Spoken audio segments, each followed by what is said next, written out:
এই হলো কর্ণফুলী টানেল। আমরা টানেলের মধ্যে যাচ্ছি, একটু পরে আপনারা দেখতে পাবেন। দেখুন, আমরা কিছুক্ষণের মধ্যে পানির নিচে চলে যাব। তাই ভাববেন না আমরা পানিতে যাচ্ছি, আমরা যাচ্ছি হলো যে রাস্তাটা হয়েছিল না টানেল, সমুদ্রের তল দিয়ে চলে যাচ্ছি। দেখেন,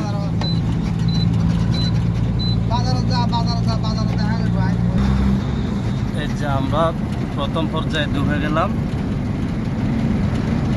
ঠিক এভাবে চলে গেছে। ওয়াও, কি সুন্দর, দারুণ।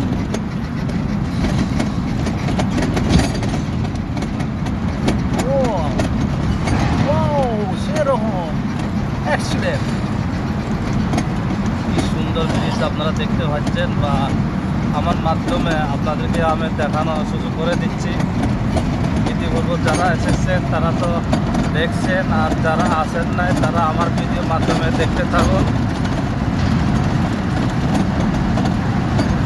অলরেডি আমরা এখন পানির নিচে চলে এসেছি, আর আমাদের মাথার উপরে কিন্তু অনেক বড় বড় জাহাজ চলাফেরা করতেছে। এইটুকু দেখা যায় না, এইটুকু ধারণা করা যায়।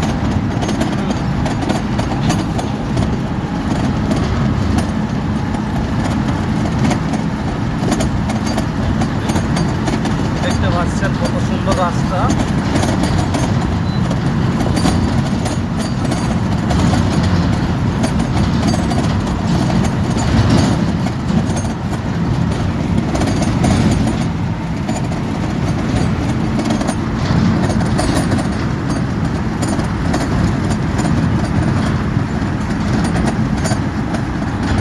এখনো টানেলের ভিতরে আছি, এক কথায় বলা যায় আমরা এখনো পানির নিচে আছি। আমরা পানির নিচ দিয়ে যাচ্ছি, কোনো কিছু বোঝা যায় আমরা যে পানির নিচে আছি, বোঝা যায় না। মনে হয় রাস্তার উপরে যে রোডগুলো নির্মাণ হয় সেরকমই লাগতেছে। বোঝার কোনো কায়দা নাই যে আমরা পানির নিচে আছি। অসাধারণ জিনিস, এবং মানুষের যে ব্রেন, যে বুদ্ধিমত্তা আসলে অতুলনীয়। কীভাবে যে তৈরি করলো, আর পানির নিচে আমরা যে অক্সিজেন নিচ্ছি, কীভাবে যে অক্সিজেন পাচ্ছি, সেটা আর একটা বিষয়।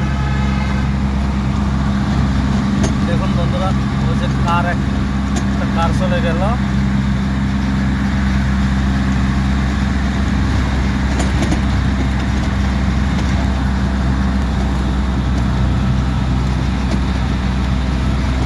আমরা অলরেডি কর্ণফুলী নদী পার হয়ে গেছি, এরকম আমার ভাবনা লাগতেছে। কেননা সামনে যে রাস্তা দেখতেছি অনেক আলো, এতে বোঝা যাচ্ছে যে আমরা নদীর তলদেশ থেকে উপরে উঠে এসেছি।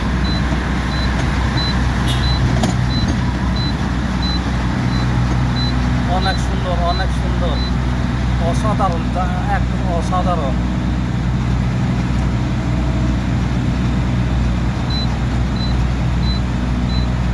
এই সৌন্দর্য উপভোগ করার জন্য আপনারাও আসতে পারেন, তবে সিএনজি মোটরসাইকেল এগুলি সম্পূর্ণ নিষিদ্ধ। আপনারা আসলে বাস অথবা মাইক্রোতে আসতে পারেন।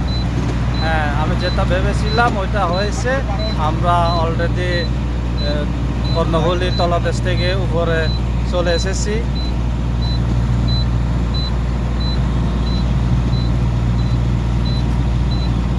এতক্ষণ আমার ভিডিওটা দেখার জন্য আপনাদেরকে অসংখ্য ধন্যবাদ। আর আমার এই ভিডিওটা যদি ভালো লাগে একটু মন্তব্য করে দিয়েন, আর বাকিটা আপনারা করবেন। কেননা এখন তো কিছু কিছু রুল আছে ফেসবুক বা ইউটিউবে, এটা বলা যাবে না, রুলের ভিতরে চলাফেরা করতে হয়। তাই বলছিলাম আপনাদের যা মন চাই, এটা কিন্তু এক রাস্তা সরাসরি কক্সবাজার চলে গেছে।